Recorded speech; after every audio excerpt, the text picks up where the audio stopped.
Now this is the next tool that we introduce into the process after the square when we're beginning the woodwork experience.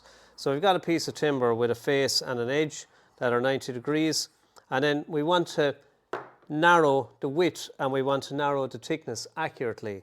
And to do that we introduce this guy, which is called a marking gauge. Now the marking gauge is made up of a stock. That's the stock there, and it has a screw in it. This is the stem, and these are spurs. So I've got a single spur and I've got a double spur. So this is for single work and this is for mortise work. I've got a handle on it here, a lever for adjusting it also. So you've got a stock, a stem, you've got spurs and you've got a screw, and that's the sum total of the marking gauge. Now that's the tool we use. Now to set your gauge to 40mm, you can move the stock like so, put your tape up against the stock, measure accurately 40mm on top, take away your tape, tighten, and there you have it.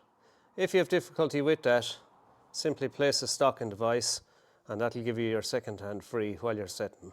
Now if you have difficulty doing the first way, you may do it this way. Stock in the vise, measure your 40mm there accurately, like so. And now when you go to use the marking gauge, put 3 fingers over the stem, put 1 index finger over the stock, and put your thumb behind the actual spurs, and that'll ensure that you get a smooth movement when you go to mark it. You're going to mark always off the face side or the face edge. That is sacrosanct. So in this case, now your technique when using the gauge is to hold it like so. Your piece is marked face side, face edge.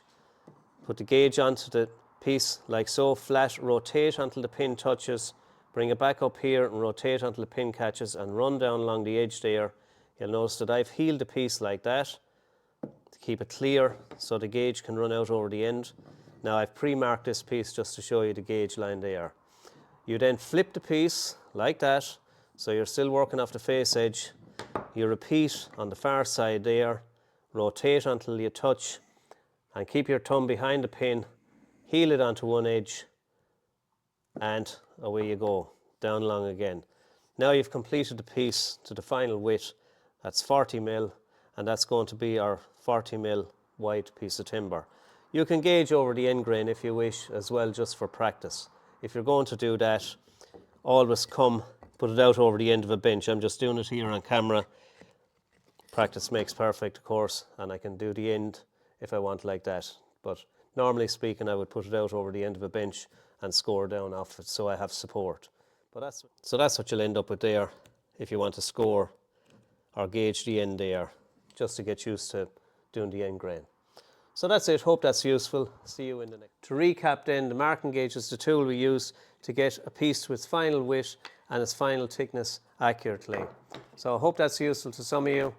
See you next time.